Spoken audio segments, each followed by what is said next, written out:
మేమందరం ప్రేమానురాగాలతో ఉన్నామని మీరు చెప్పుకుంటూ ఉంటారు. ఇప్పుడు మళ్ళీ అదే మొదటికి వస్తున్నాయి. ఎందుకు మీ మధ్య ఐకమత్యం చెడింది? ఎందుకు క్రమశిక్షణ తప్పింది? ఎందుకు ప్రేమాభిమానాల మధ్య ద్వేషం ఎందుకు వచ్చింది? Families are complicated. అదే ఎందుకు? I wish I knew I had an answer for that. దానికి జవాబు ఉంటే మళ్ళీ ఆ రెండు క్వశ్చన్ జరిగింది. ఆస్తుల వివాహం. I wish I had an answer for it. ఏది ఒకవేళ ఆన్సర్ ఉన్నా కూడా నాకు నీకు చెప్పడం నాకు ఇష్టం లేదు. But definitely not the marriage. రోజు తాగి వచ్చేసి బాగా గొడవ చేస్తున్నావు నువ్వు.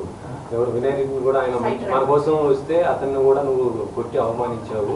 లేదు, అది పొరపాటు. వినయ్ గారు నాకు అన్నలాంటి వాడు. మా నాన్న ఎప్పుడు చెప్తాడు వినయ్ ఆయనకి మొదట పెట్టాలి. అంత క్లోజ్ మా నాన్నగారికి. ఆయన ఎప్పుడు ఎవరు చేయి చేసుకోలే. ఆయన పొరపాటును కూడా అన్నలాంటి వాడు.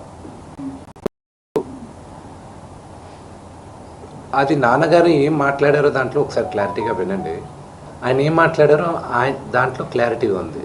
దాని గురించి నేను వివరణ ఇవ్వాల్సిన అవసరం లేదు. ఓన్లీ దట్ వన్ కరెక్షన్ నేను చెప్పాల్సింది. వినయ్ గారికి నాకు ఉన్న సన్నిహితం దాదాపు ఒక 15 సంవత్సరాల నుంచి.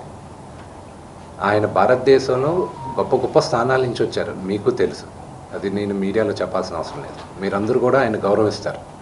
మీ అందరికీ తెలుసు ఆయన స్టేచర్ ఏంటో. ఒక అన్నలాంటి వ్యక్తి ఆయన. నాకు మా నాన్నగారే చెప్తారు ఆయనకు పెద్ద కొడుకని. సో దాని గురించి నేను ఎక్కువ చెప్పాల్సిన అవసరం లేదు. అండ్ ఆయన దాంట్లో చెప్పింది అది మీరు అర్థం చేసుకోవాలంతే.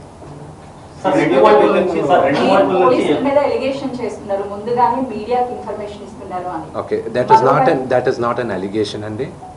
That is a fact. నేను అలిగేషన్ ఇవ్వట్లేదు. పోలీసుల దగ్గర నేను తీసుకున్న రిసీప్ట్ కాపీస్ దగ్గర పైన కూడా ఉంది. బట్ మీకు ఎలా ఉంటుందో మీరు ఆలోచించండి. మీడియాలో ఫస్ట్ వచ్చిన తర్వాత నాకు సమన్స్ రావడం. As a general public I'm talking to you. I know my rights కదండి. మరోవైపు మనోజ్ ఏమో కంప్లీట్ గా విష్ణు టీమ్ కి మాత్రమే సపోర్ట్ చేస్తున్నారు. పోలీసులు అలిగేషన్ చేస్తున్నారు. అంటే మొత్తానికి I feel the only thing is that I leave you to judge it. నిన్న రాత్రి జరిగిన సంగతి యూ saw it. మీ ఇళ్ళకి వచ్చి ఎవరైనా ఒక 20 మంది వచ్చి మీ గేట్లు పగులు కొట్టి లోపల తండ్రిగా కూర్చొని ఉంటే తండ్రి పైకి వెళ్తారా అనే క్వశ్చన్ మీకే వదులుతున్నారు. నేను చావనైనా చేస్తాను కానీ అలాంటి పని చేయండి. మా నాన్న నోరు మూసుకో అంటే కంపల్సరీ నేను చెప్పాను కదండి. కమిషనర్ గారికి నేను రెస్పెక్ట్ ఇస్తాను. I give respect to the chair and I go. నాన్నగారికి ఇప్పుడు న్యూస్ బులెటిన్ ఇప్పుడే వచ్చింది కదా, medical bulletin. So once the CT scan is over and everything is over. నా పరిస్థితి ఇట్స్ యూనో కదిపితే ఏడ్చేటట్టున్నా. My mother is not feeling well at one side.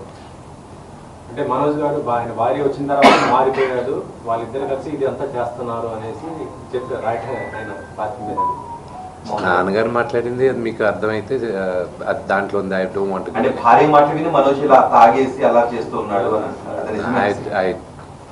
I will not answer that question. విద్యా సంస్థల issue పెద్దదవడం వల్లే ఇదంతా జరుగుతుంది అని చెప్పేసి బయట మనోజ్ అయితే ఢిల్లీగా అక్రమాలు జరుగుతున్నాయి అక్కడ స్టేట్మెంట్ ఇచ్చాడు కదా. సో అదేనా కారణం ఈ ఇష్యూస్ అంతటికి?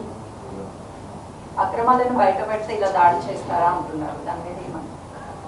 They can do it. Today Telugu రాష్ట్రాల్లో మోహన్ బాబు యూనివర్సిటీ